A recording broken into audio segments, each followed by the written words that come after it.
நான் வந்து அது அடிக்கடி போகிறது என்னுடைய வளர்ச்சிங்கிறத விட என் குடும்ப பிரச்சனைகளுக்கு நிறைய தீர்வு கொடுத்தது பாம்பன் சுவாமிகள் தான். இன்னும் வரைக்கும் எனக்கு வந்து அது வந்து ஒரு மிராக்கல் மாதிரி என் லைஃப்பில் கொடுத்த ஒரு பெஸ்ட்டான இடம். அது வந்து நான் என்னன்னா உடனடி ரிசல்ட் ஒரு 3 மாதத்துக்குள்ள எனக்கு அப்படியே டக் டக் டக்குன்னு எல்லாமே இது நடக்காது, இதெல்லாம் என் லைஃப்பில் நான் எப்படி இதை கொண்டு வர போகிறேன் அப்படின்னு நினைக்கும் போது எதிர்பார்க்காத மாற்றங்கள் என் லைஃப்பில் வந்து கொடுத்தது வந்து விசாக நட்சத்திரம், கிருத்திகை நட்சத்திரம், அதுக்கப்புறம் சஷ்டியில் தொடங்கலாம், அப்புறம் பௌர்ணமி நிலவில் தொடங்கலாம், அதுக்கப்புறம் செவ்வாய்க்கிழமையில் உங்களுக்கு இந்த நட்சத்திரங்கள் வரும்போது செவ்வாய்க்கிழமை சேர்த்து வரும்போது ரொம்ப விசேஷமாக இருக்கும். செவ்வாய்க்கிழமை ராகு காலத்தில் தொடங்கும்போது குறைஞ்சது 1 மண்டல காலம் நம்ம துவக்கம் மட்டும் எடுத்துக்கலாம், 1 மண்டல காலம் எடுத்துக்கலாம், 48 நாட்கள் வந்து எடுத்துக்கலாம். ஆனால் 27 முறை 27 நட்சத்திரங்களுக்காக எடுத்த மாதிரி எடுத்துக்கலாம். இது வந்து என்னென்னா இந்த முருகப்பெருமான் வந்து நம்மளுடைய ராசி கட்டத்துக்குரியவர். 6 முகம், 12 கைகள், 12 ராசியை குறிப்பதாக இருக்கும். 12 கண்களும் நம்மளுடைய கிரகங்களை ஆட்டி வைக்கும். 6 காலம்ங்கிறது நம்மளுக்கு வயிற்று சார்ந்த பிரச்சனைகள், கடன் இருந்தாலும் அல்சர் ப்ராப்ளம், அந்த மாதிரி நிறைய பிரச்சனைகள் உருவாகும். அஜீரண கோளாறுகள், கிட்னி ப்ராப்ளம் அந்த மாதிரி உருவாகும். அது எல்லாமே இந்த 6ஆம் வீட்டுக்குள்ளதே நோய்களை தீர்க்கக்கூடிய அருமருந்தாகவும் இந்த சஸ்திர பந்தம் இருக்கும்.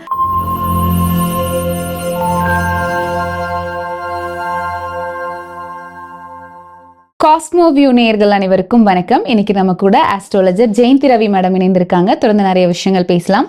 வணக்கம் மேம். வணக்கம்மா. எப்படி இருக்கீங்க மேம்? நல்லா இருக்கேன். நம்ம இன்னைக்கு நிகழ்ச்சியில வந்து வியாபாரம் விருத்தி ஆகணும், வியாபாரம் எங்களுக்கு தடையே இல்லாம வரணும், தொழில் வளர்ச்சி என்னைக்குமே இருக்கணும், இதற்கு ஏதாவது பரிகார முறைகள் இருந்தா எங்களுக்காக சொல்லுங்க மேம். வியாபாரம், தொழில் வளர்ச்சி, இது வந்து எந்த ராசி பார்க்க தேவையில்லை, எந்த ஜாதக கட்டம் எதுவும் பார்க்க தேவையில்லை. ரொம்ப அற்புதமான பலன் கொடுக்கக்கூடியது நம்மளுடைய பாம்பன் சுவாமிகளுடைய பந்தங்கள் பந்தம் இருக்கு. அந்த பந்தத்துல சஸ்திர பந்தம்ங்கிறது வந்து ரொம்ப சிறப்பாக இருக்கும். அது வியாபாரம் தொழில் வளர்ச்சிக்கு ரொம்ப சிறப்பாக இருக்கும். அது மட்டும் வராது, அப்புறம் உடல் ஆரோக்கியம் சார்ந்த விஷயங்கள் அனைத்துமே அங்கே வந்து சீராகும். சஸ்திர பந்தம் வந்து அது வெறும் வியாபாரம் தொழில் வளர்ச்சி மட்டும் இல்லாமல் போன ஜென்மக்குள்ள கர்மா தடைகளை வந்து நீக்கக்கூடியதாக இருக்கும். அதெல்லாமே எப்படிங்கிறத நம்ம இதில் எடுக்கலாம். முதல்ல எனக்கு இந்த பாம்பன் சுவாமிகளுடைய இது வந்து என்னன்னா ரொம்ப பவர்ஃபுல்லானவர். அவர் பார்த்தீங்கன்னா இல்லற வாழ்க்கையிலிருந்து அப்புறமா தான் இந்த இடத்துக்கு வந்திருப்பார். அவர் வந்து ஆனால் சிறு வயதுலேருந்தே முருகன் மேலே ரொம்ப பற்றுடையவர். 6666 பாடல்கள் பாடியிருக்காரு.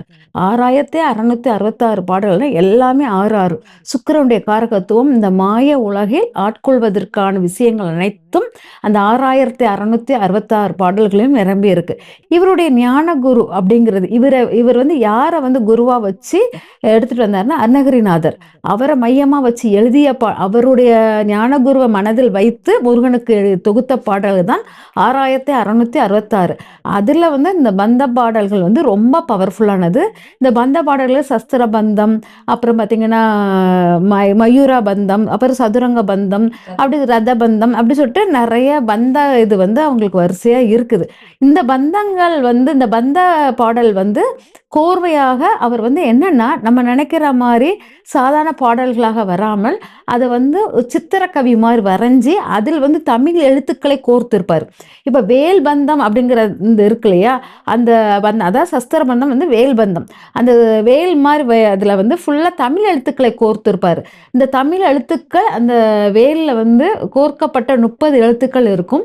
55 எழுத்துக்கள் வந்து அந்த ஸ்லோகங்களை உட்கார்ந்துருக்கும். இந்த 30 எழுத்துக்கள் வந்து அந்த 55 எழுத்துக்களோட கோர்வையாக கோர்த்து வருவதனால் இந்த பந்தம் வந்து நம்மளுக்கு வந்து ரொம்ப சிறப்பானதாக இருக்கும். இது வந்து வியாபாரத்துக்கு தொழில் தொடங்குவதற்கு இந்த பந்தத்தை முதன்மையாக வச்சு யார் வழிபடுறாங்களோ அவங்களுக்கு சிறப்பான வெற்றி கிடைக்கும். ஓகே, இப்போ சஸ்திர பந்தம் வந்து தொழில் விருத்திக்கு ரொம்ப பயனுள்ளதா இருக்கும் அப்படின்னு நீங்க சொன்னீங்க. இதை நம்ம எப்படி பயன்படுத்தணும், நம்ம வியாபாரம் செழிப்படையணும் அப்படின்னா இந்த சஸ்திர பந்தத்தை என்ன மாதிரியான முறைகளை நம்ம கையாளும் போது இந்த பிரச்சனை நமக்கு தீரும்? சஸ்திர பந்தம் வந்து முதல்ல வந்து அதை வந்து நீங்கள் வந்து கடைகளில் கிடைக்கும் அந்த வேல் போன்ற இல்லாட்டா நீங்களாக வரைஞ்சி அந்த தமிழ் எழுத்துக்களை நோட் பண்ணி எழுதினால் அதீத சக்தி இருக்கும். அது அந்த மாதிரி பண்ணலாம். அது இல்லைன்னா நீங்கள் வந்து உங்களுடைய தாம்பூல தட்டு பித்தளை தாம்பூல தட்டில் எடுத்துக்கோங்க. அது பச்சரிசி மாவை நிரப்பி வச்சுட்டு அதில் வந்து வேல் வரைஞ்சி அதில் வந்து நம்ம சஸ்திர பந்தங்கள் ஓதிக்கிட்டே இருந்தோம்னு வச்சுக்கோங்க.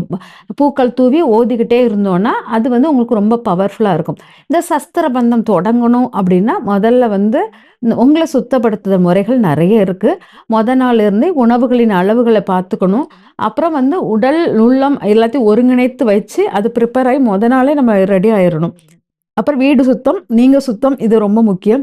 அப்புறம் பார்த்தீங்கன்னா, முதலில் துவக்கம் வந்து ஒண்ணு முருகர் கோயில்ல வச்சு முதல் சஸ்திரபந்த துவக்கம் இருக்கணும். முருகர் கோயில் வந்து அந்த சஸ்திரபந்தத்தை நீங்க பாடிட்டு 27 பாடல்கள் முதல்ல 27 தடவை பாடணும். 27 தடவை பாடிட்டு அதுக்கப்புறம் நீங்க வந்து தொடர்ந்து உங்க வீட்ல பண்ணா ஒண்ணும் பிரச்சனை இல்ல. முதல் துவங்குது மட்டும் முருகர் கோயில். இல்லாட்டா முதல் துவக்கம் வந்து பாமன் சுவாமிகள் கோயிலே உட்கார்ந்து எந்த நேரம் எதுவும் பார்க்காமல் நீங்கள் அங்கே உட்காந்து கண்ணை மூடி தியானம் பண்ணி அவர்கிட்ட வந்து மனப்பூர்வமாக ஒரு அனுகிரகம் கேட்டுட்டு அதுக்கப்புறம் இந்த சஸ்திரபந்தம் பாடினீங்கன்னா உங்கள் தொழில் விருத்தி அதிகமாக நல்ல வளர்ச்சி அடையும். இது பௌர்ணமியில பண்ணுவது சிறப்பாக இருக்கும். ஓகே. ஸோ பாமன் சுவாமிகள் ஜீவசமாதி வழிபாடு பத்தி நீங்க சொன்னீங்க. ஸோ சென்னையில பாமன் சுவாமிகளுடைய ஜீவசமாதி எங்க இருக்கு மேடம்? திருவான்மையூர்ல இருக்குது. நான் வந்து அது அடிக்கடி போகிறது என்னுடைய வளர்ச்சிங்கிறத விட என் குடும்ப பிரச்சனைகளுக்கு நிறைய தீர்வு கொடுத்தது பாமன் சுவாமிகள் தான். இன்ன வரைக்கும் எனக்கு வந்து அது வந்து ஒரு மிராக்கல் மாதிரி என் லைஃப்ல கொடுத்த ஒரு பெஸ்டான இடம். அது வந்து நான் என்னன்னா எனக்கு தெரிந்தோ தெரியாமலோ பௌர்ணமி நிலவில் வந்து அங்கே போய் உட்காந்து நான் சண்முகா கவசம் படிப்பேன். படிச்சுட்டு அப்படி நில ஒளியிலேயே டிராவல் பண்ணிட்டு அங்கே கடல் கிட்ட போய் உட்காந்துக்கிட்டு அந்த கடல் ஒளியுடன் சேர்ந்த நிலவை பார்த்து ரசித்து அங்கேயும் என்னுடைய இதை சொல்லிட்டு வரும்போது எனக்கு அற்புதமான மாற்றங்கள் என் லைஃப்பில் கிடச்சிச்சு. அது வந்து உடனடி ரிசல்ட். ஒரு 3 மாதத்துக்குள்ளே எனக்கு அப்படியே டக்குன்னு எல்லாமே இது நடக்காது, இதெல்லாம் என் லைஃப்பில் நான் எப்படி இதை கொண்டு வர போகிறேன் அப்படின்னு நினைக்கும் போது எதிர்பார்க்காத மாற்றங்கள் என் லைஃப்பில் வந்து கொடுத்தது வந்து பாமன் சுவாமிகள் தான். இன்னும் வரைக்கும் அவர் வந்து என்னுடன் தொடர்ந்து பயணிக்கிறது ஃபீல் பண்ண முடியும். நான் போய் உட்காந்துட்டு அங்கே வந்து போயிட்டு உட்காந்து வந்தாலே எனக்கு ஒரு மாற்றம், எனக்கு ஒரு சேஞ்சஸ் கொடுத்துருவாரு. ஓகே. ஸோ முதல் முறை நம்ம வந்து இந்த சஸ்திர பந்தத்தை நம்ம தொடங்கும் போது பாமன் சுவாமிகளை போய் பார்த்துட்டு முதல் தடவை அங்கே பாராயணம் பண்ணிட்டு வரலாம்னு சொன்னீங்க. இல்லாட்டி ஏதாவது ஒரு முருகன் கோயில இருந்து தொடங்கலாம் அப்படின்னு நீங்க சொன்னீங்க. இதை எவ்வளவு நாள் நம்ம பாராயணம் பண்ணணும்? எந்த நாட்கள்ல நம்ம தொடங்கணும்? அதாவது தொடங்குறது நம்ம சொல்றது விசாக நட்சத்திரம், கிருத்திகை நட்சத்திரம், அதுக்கப்புறம் சஷ்டியில் தொடங்கலாம். அப்புறம் பௌர்ணமி நிலவில் தொடங்கலாம். அதுக்கப்புறம் செவ்வாய்க்கிழமையில் உங்களுக்கு இந்த நட்சத்திரங்கள் வரும்போது செவ்வாய்க்கிழமை சேர்த்து வரும்போது ரொம்ப விசேஷமாக இருக்கும். செவ்வாய்க்கிழமை ராகு காலத்தில் தொடங்குவது சிறப்பான ஒரு விஷயமா தான் இருக்கும். அதனால இந்த இடங்களெல்லாம் நீங்கள் எடுத்து சஸ்திர பந்தத்தை தொடங்குனீங்கன்னா நல்லா இருக்கும். சஸ்திர பந்தத்துக்கு அந்த சித்திர எழுத்து வடிவம் வந்து ரொம்ப முக்கியமானது. அதனால அது கண்டிப்பாக கிடச்சிச்சின்னா அதை வாங்கி ஒட்டிட்டு அதை எப்படி ஒட்டுறது அப்படின்னா ஒரு பித்தளை தட்டில் மேலே ஒட்டிடுங்க. ஒட்டிட்டு அதை அந்த அந்த தட்டை மட்டும் வச்சு பூஜை முன்னால் வந்து முருகர் ஃபோட்டோ வச்சுக்கோங்க வீட்டில். அதுக்கப்புறம் அந்த தட்டில் வந்து அந்த சஸ்திரபண்டம் அந்த இதை ஒட்டிட்டு அதுக்கப்புறம் நீங்கள் வந்து ஒரு மாவில் வந்து வேல் வரைஞ்சி வச்சுக்கோங்க. வச்சுட்டு நீங்கள் அந்த சஸ்திரபந்தத்தை வந்து எடுத்து பண்ணிக்கிட்டே இருந்தீங்கன்னா நல்லா தெரிஞ்சுக்கோங்க. சஸ்திரபந்தம் வந்து அவர் பாமன் சுவாமிகளுக்கு நான் வந்து வேலுங்கிறது நான் ரொம்ப எடுத்துக்க வேண்டாம், பூஜைகள் ரொம்ப எடுக்க வேண்டாம் சொல்லியிருப்பேன். ஆனால் இதில் வந்து இந்த வேலை வந்து ரொம்ப பவர்ஃபுல்லாக அதை வந்து வலிமையை வந்து இந்த தமிழ் மொழியால் அடக்கியிருப்பார். தமிழ் கடவுளுக்கு தமிழ் மொழியை வச்சு அந்த வேலை வந்து உள்வாங்க வச்சிருக்கிறதுனால அந்த சித்திர வடிவத்தில் அதனால அந்த தமிழ் மொழியுடன் இருப்பதினால் அது வந்து நம்ம கடகராசியுடைய தன்மையாகவும் தமிழ் மொழி கடகராசிக்குள்ளதாக மாறுவதனால் அங்கே குரு உச்சம், அதனால் நம்மளுக்கு வந்து அதோடைய வலிமை வந்து ரொம்ப இருக்கும். அது நெகட்டிவ் அதிர்வுகளை கொடுக்கவே கொடுக்காது அந்த சஸ்திர பந்தம். அதனால நம்ம வந்து அந்த சஸ்திர பந்தத்தை அந்த பித்தளை தாம்பூலத்தில் ஒட்டிட்டு வேல் பூஜை வேல்மாற எல்லாரும் வேலை வந்து சொல்லி இது பண்ணிக்கிட்டே இருப்பாங்க. இவருடைய சஸ்திரபந்த வேல் பூஜை வந்து ரொம்ப சிறப்பாக இருக்கும். அந்த அந்த எழுத்துடன் சேர்ந்து 55 எழுத்துக்களும் நம்மளுடைய ஸ்லோகமாக மாறும்போது அது பவர்ஃபுல்லாக இருக்கும் அப்படிங்கிறத எடுத்துக்கலாம். ஆனால் இந்த நாள் தொடங்குறது சிறப்பாக இருக்கும். ஓகே. எவ்வளோ நாள் தொடர்ந்து நம்ம இதை வந்து பாராயணம் பண்ணணுமா? இது குறைஞ்சது 1 மண்டல காலம் நம்ம துவக்கம் மட்டும் எடுத்துக்கலாம். 1 மண்டல காலம் எடுத்துக்கலாம். 48 நாட்கள் வந்து எடுத்துக்கலாம். ஆனால் 27 முறை 27 நட்சத்திரங்களுக்காக எடுத்த மாதிரி எடுத்துக்கலாம். இது வந்து என்னன்னா இந்த முருக பெருமான் வந்து நம்மளுடைய ராசி கட்டத்துக்குரியவர் 6 முகம் 12 கைகள் 12 ராசியை குறிப்பதாக இருக்கும். 12 கண்களும் நம்மளுடைய கிரகங்களை ஆட்டி வைக்கும். 6 காலம்ங்கிறது காலங்களை பருவ காலங்களை குறிப்பதாக இருக்கும். இது எல்லாமே முருகபெருமானுக்கு தான் இந்த ராசி கட்டத்துக்கும் உகந்ததாக இருக்கும். அதனால் நம்ம இந்த 48 நாட்களும் ராசி கட்டத்துக்குள்ளதை அடக்கமாக வச்சுதான் நட்சத்திரம் ராசி கிரகங்கள் எல்லாம் அடங்குனது. அதே போல் 27 நட்சத்திரங்களுக்குள்ளதாக மண்டல இது நம்ம வந்து ஸ்லோகம் சொல்லலாம் அப்படிங்கிறத நம்ம எடுத்திருக்கோம். அதனால இது ராசி இது வந்து காரணம் முருகபெருமானை ஐக்கியப்படுத்தி வைப்பதுனால அவ்வளவு நாள் எடுத்துக்கலாம். ஓகே. ஸோ தொழில் சார்ந்த பிரச்சனை இருக்கிறவங்க கண்டிப்பா இந்த சஸ்திர பந்தத்தை பாராயணம் பண்ணும்போது அவங்க வாழ்க்கையில நிச்சயமா மிகப்பெரிய ஒரு மாற்றத்தை பார்க்க முடியும் இல்லம்மா? அதாவது இந்த சஸ்திர பந்தத்துக்குள்ள இது வந்து ஜோதிட ரீதியான ஒரு மாற்றம் என்னன்னா, இது வந்து 30, 55 அப்படி கொடுத்துருக்கு. 30ங்கிறது குரு காரகத்துவம் அப்படிங்கிறது. குருங்கிறது நம்மளுடைய முருகப்பெருமானுடைய முக்கியமான ஆட்சி வீடான நம்மளுடைய முக்கியமான வீடுகளில் ஒன்று வந்து 2ஆம் வீடான திருச்செந்தூர் வீடை வந்து ரொம்ப பவர்ஃபுல்லாக எடுத்திருப்போம். அந்த வீட்டுக்கு குரு வந்து முக்கியத்துவம் வாய்ந்தது. அங்கே போனாலே தொழில் வளர்ச்சி எல்லாமே மல்டிப்ளை ஆகும். 55ங்கிறது பார்த்தீங்கன்னா நம்மளுடைய புதனுடைய காரகத்துவமாக இருக்கும். இந்த புதன் வந்து பார்த்தீங்கன்னா கன்னி ராசியில் உச்சம் பெற்றிருக்கும். 55ங்கிற புதன் உச்ச பெற்ற இடம் அப்படிங்கிறது. அப்போ கன்னி ராசியில் உச்சம் பெற்றிருக்கும்.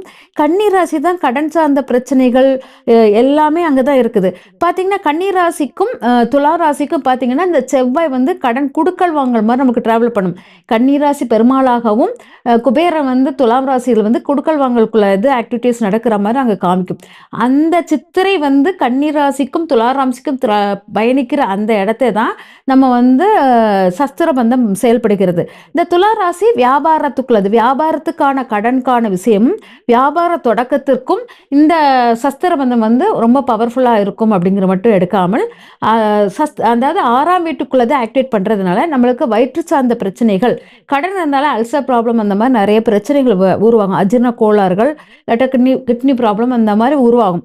அதை எல்லாமே இந்த 6ஆம் வீட்டுக்குள்ளதை நோய்களை தீர்க்கக்கூடிய அருமருந்தாகவும் இந்த சஸ்திர பந்தம் இருக்கும்.